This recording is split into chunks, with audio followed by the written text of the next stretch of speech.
May sinulat na po ako kasi nga makakalimutan ko po sasabihin ko, kaya sinulat ko na lang po.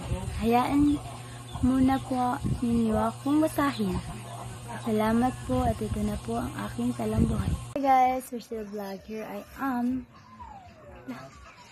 Talambuhay pala ito.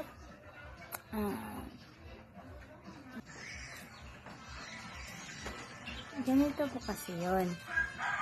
Ang nangyari, si Mama Jo ang may pakana ng lahat ng ito, kaya nakilala ko si Ma'am Smart. Sa una, hindi po talaga ako nag-video, pero noong na-realize ko kasi ang ginagawa ng mama ko is para lang sa amin. At nagpapasalamat din ako kay Ma'am Chips po kasi isa siya nagpo-post ng aking channel at nag-start ako ng 50 subscribers. At ngayon, tingnan nyo naman. At dahil kay Ma'am Chips, nagkakilala sila si Ma'am Jo namin, at dahil kay Ma'am Chips, dahan-dahan kaming natuto sa mundo ng YouTube.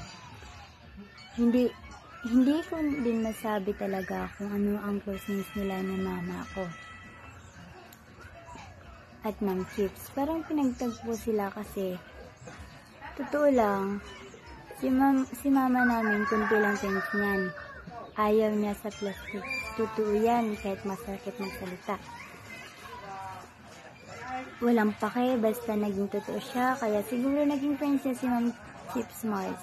Kasi, totoong tao siya. Mabuti nga naka-close ni Mama si Chips Mars. Dragon kasi yan, pero Ma'am Chips Mars, nagpapasalamat ako ng marami sa tulong na binigay mo sa amin at sa time at naging kaibigan ka ng Mama Jo namin.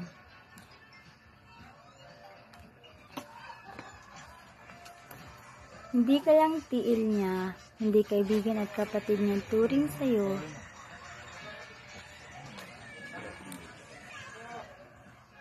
At salamat sa pagmamahal mo sa amin, sa mga Chips Smarts loyal, o diba? Naki-loyals na din ako. Saan pa kayo, Ma'am Chips Smarts? Huwag sana ikaw magbago, marami ka pang sanang matulungan ng mga small YouTuber kagaya namin. Ano pa ba masasabi ko? Naubos na naman lahat sasabihin ko.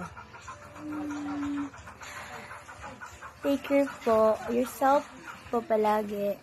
At sana maging masaya ka palagi. Smile po, pretty. Mana po sa'yo. Peace, mother. Pagbibigyan mo na ako. Bye-bye!